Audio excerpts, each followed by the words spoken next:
Hello once again. Uh, Bit of a reunion. Uh, Holiday hangover, so to speak. Been a little while. When last we met, um, you were hearing the bleating of goats in the background, the rather incessant bleating of goats. Uh, uh, you'll notice that the goats are not present right now.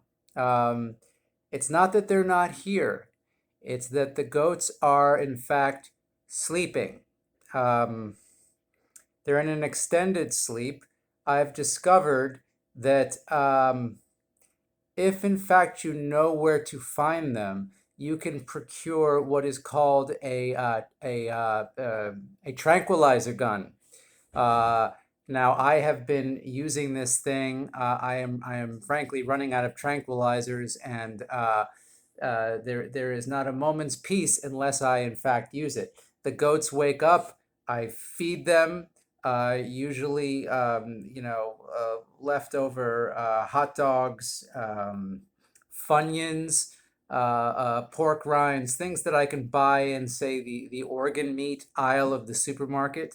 There are dollar stores, there are Polish dollar stores in my neighborhood that have things I've never even bothered to identify. I don't speak Polish and I'm not about to learn to figure out what the hell these things are. But the goats like them.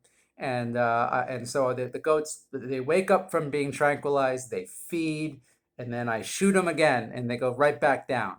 I'm eventually going to run out of tranquilizers and I'm going to have no recourse to deal with it. So Mr. Seagal, as you will note, he was the one who, in fact, shipped the goats over here with his assistant, who rather summarily committed suicide upon landing with the goats. I kind of don't blame him. If you spend 5 minutes with these things, yeah, you would seriously be in deep ideation. Um, but Seagal can't get here soon enough, and now I want him for the 100th episode. It may not happen in the near future, not merely or only because Mr. Seagal may in fact not show up, but we are much further away from the 100th episode than I actually thought. I was convinced we were at episode 96 or 97. We're in the low 80s, people. Especially with the sort of involuntary hiatus. Um, I took a trip to Pittsburgh um, with my friend Ronnie Kurtenbach. And well, I'm not going to really get into it, but let's just say things got a little strange in Pittsburgh, and some things happened, and some people got hurt, and there's no reason for me to get ultra specific about this because I don't really want to involve the police. I really don't. They work hard enough. We don't need to give them more work. This is not, this. I am out of their jurisdiction right now anyway, as far as I'm concerned. It's hands off. I mean, we have an extradition policy for a reason. I'm not about to go back to Pennsylvania without a fight. Let me put it that way. But I will leave it at that for now. But I mean, mind you, I've already confessed to illegally tranquilizing goats. But you would do the same if you were in my position. Okay, so let's commence with the review. This is AM Whiskey Reviews. I am your host, Ben Rosenthal. I feel like I neglected to mention that when we began.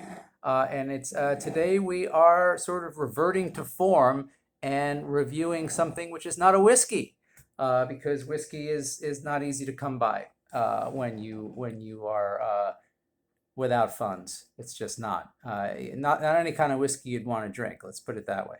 But what I do have is a bottle of Don Julio, which was donated to my goodness, easy for me to say, which was donated to me anonymously from, of all places, Europe. Europe. It was sent by somebody in Europe, and I don't know who you are, who this angel is, but I feel I should tell you that I love you. I love you. And that's from the bottom of my heart. Um, so um, let's commence with this. I'm not a big tequila drinker. This is Anejo, Don Julio.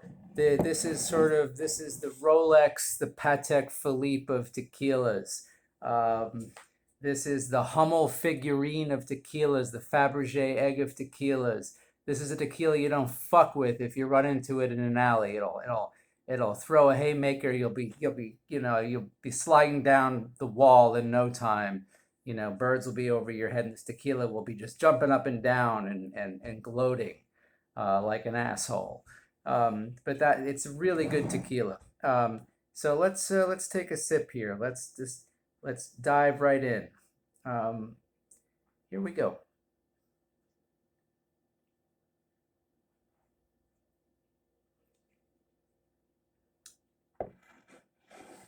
Okay. Now this is really meant for a margarita.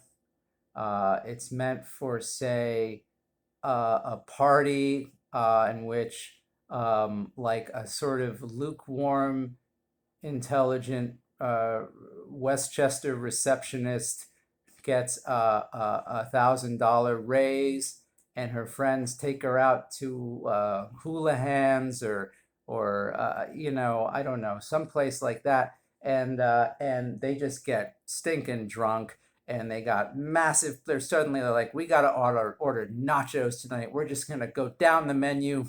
Girls, we are in this. And the girls, the receptionists, they're ordering the nachos, the bloomin' onion, the 10-cent wings. Guys who normally, like, they're trying to watch the game on, there's like 6 different TVs, and the guys are trying to watch the game, but the girls are cracking up, and they're all like the same level of attractive, but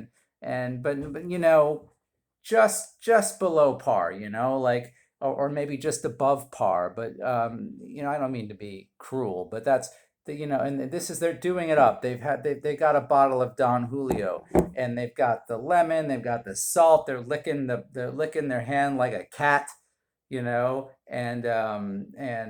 it's a disgusting display of behavior. So that's sort of what you're drinking this with. Um, what would I pair this with? Well, this is going to seem slightly unexpected, out of left field, but I would pair it with a vegan pastry. A vegan pastry, which is made out of vegans. Vegan pastries, I've had them, and the neat thing about them is that you don't taste the vegans within them. I don't know how many vegans get diced up into these pastries, but I haven't tasted them. I don't taste human flesh. What I taste is just a sort of faux butter, but quality. And since I'm not a fan of tequila, I'm going to pair this with a vegan pastry, a pastry which is made out of vegans. Um, so that's I think a pairing that we can all get behind, because God knows vegans are delicious. They are definitely grass fed. They are nothing if not grass fed. They are not milk fed, mind you, but they are grass fed. Maybe they're oat milk fed, but maybe that's why the vegan pastries taste so good. Now, I've had people try to tell me that no, in fact, the vegan pastries are not made out of vegans. I am going to reserve some judgment on that until it's proven to me. But in any case, I would pair this with a vegan pastry. In any case, thank you so much for joining. I hope to see you guys again soon. Thank you again to my anonymous donor. I love you, and I will see you next time. Over and out.